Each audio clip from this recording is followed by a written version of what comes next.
Assalamualaikum warahmatullahi wabarakatuh. Halo teman-teman, jumpa lagi di channel Iwan Santoso Channel TV. Pada video kali ini kita akan membahas tentang langkah-langkah yang harus dilakukan oleh masyarakat jika pengangkatan perangkat desa yang dilakukan oleh kepala desa tidak melalui proses penjaringan dan penyaringan bakal calon perangkat desa. Nah, ini menarik untuk kita bahas dan sekaligus untuk menjawab pertanyaan dari teman-teman dan sobat sekalian. Nah, seperti apa penjelasannya? Simak video berikut ini.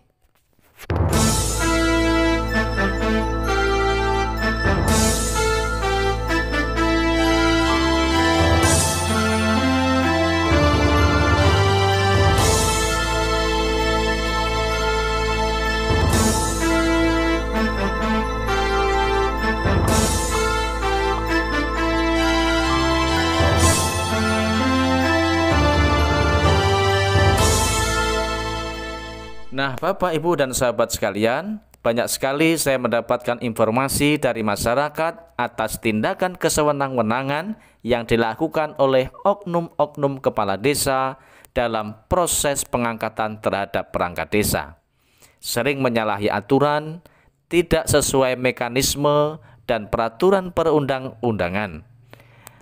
Nah, seperti kita ketahui, dalam proses pengangkatan terhadap perangkat desa, maka harus melalui proses penjaringan dan penyaringan bakal calon perangkat desa sebagaimana dijelaskan di dalam pasal 4 Permendagri nomor 83 tahun 2015 tentang pengangkatan dan pemberhentian perangkat desa.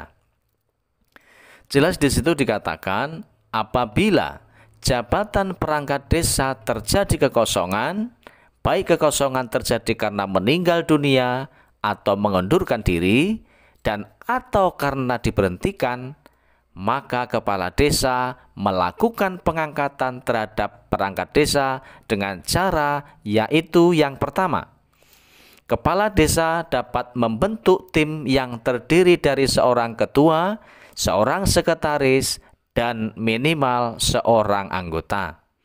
Kedua, tim atau panitia melakukan penjaringan dan penyaringan bakal calon perangkat desa. Yang ketiga, pelaksanaan penjaringan dan penyaringan bakal calon perangkat desa dilaksanakan paling lama 2 bulan setelah jabatan perangkat desa kosong atau diberhentikan. Keempat, hasil penjaringan dan penyaringan bakal calon perangkat desa paling sedikit 2 orang calon dikonsultasikan oleh kepala desa kepada camat. Yang kelima, camat memberikan rekomendasi tertulis terhadap calon perangkat desa paling lambat 7 hari kerja. Yang keenam, rekomendasi yang diberikan camat berupa persetujuan atau penolakan berdasarkan persyaratan yang ditentukan. Yang ketujuh, dalam hal camat memberikan persetujuan, kepala desa menerbitkan keputusan kepala desa tentang pengangkatan perangkat desa. Dan yang kedelapan, dalam hal rekomendasi camat berisikan penolakan, kepala desa melakukan penjaringan dan penyaringan kembali calon perangkat desa. Jadi mekanismenya telah diatur oleh undang-undang. Nah, maka apabila kepala desa tidak berpedoman pada ketentuan tersebut, maka masyarakat bisa mengajukan keberatan. Jadi jika misalnya masih belum keluar SK keputusan tentang pengangkatan terhadap perangkat desa, maka masyarakat bisa mengajukan permohonan kepada kepala desa agar dilakukan pengangkatan perangkat desa dengan proses penjaringan dan penyaringan bakal calon perangkat desa. Akan tetapi apabila permohonan masyarakat tidak diindahkan oleh kepala desa yang bersangkutan, maka masyarakat bisa melaporkan kepada atasan pejabat, yaitu dalam hal ini kepada camat, bupati, atau wali kota. Karena kenapa? Karena telah terjadi konflik kepentingan dalam proses pengangkatan terhadap perangkat desa. Nah, hal itu telah diatur di dalam pasal 44 Undang-Undang Nomor 30 Tahun 2014 tentang administrasi pemerintahan.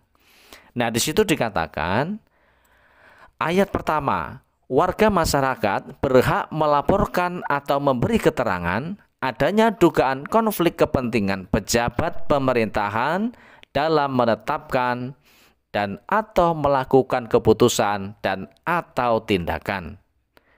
Ayat kedua, laporan atau keterangan sebagaimana dimaksud pada ayat pertama disampaikan kepada atasan pejabat yang menetapkan dan atau melakukan keputusan dan atau tindakan dengan mencantumkan identitas jelas pelapor dan melampirkan bukti-bukti terkait.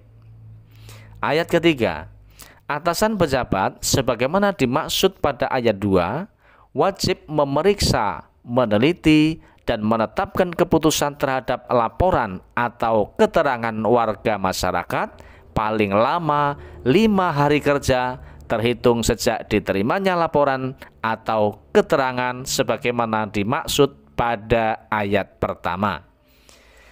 Kemudian ayat keempat, dalam hal atasan pejabat menilai terdapat konflik kepentingan, maka atasan pejabat wajib menetapkan dan atau melakukan keputusan dan atau tindakan. Ayat kelima, keputusan sebagaimana dimaksud pada ayat 3 dan ayat 4 wajib dilaporkan kepada atasan-atasan pejabat dan disampaikan kepada pejabat yang menetapkan keputusan paling lama 5 hari kerja. Kemudian di pasal 45 dikatakan ayat kedua, keputusan dan atau tindakan yang ditetapkan dan atau dilakukan karena adanya konflik kepentingan dapat dibatalkan. Jadi inilah yang harus dilakukan oleh masyarakat jika pengangkatan perangkat desa yang dilakukan oleh oknum kepala desa tidak melalui proses penjaringan dan penyaringan bakal calon perangkat desa. Biar SK yang telah dikeluarkan oleh kepala desa tersebut terhadap perangkat desa yang bersangkutan dibatalkan oleh atasan pejabat yang dalam hal ini adalah camat, bupati, atau wali kota. Jadi kurang lebih seperti itu penjelasannya teman-teman dan saudaraku sekalian. Semoga bermanfaat dan sampai ketemu pada video berikutnya. Terima kasih. Wassalamualaikum warahmatullahi wabarakatuh.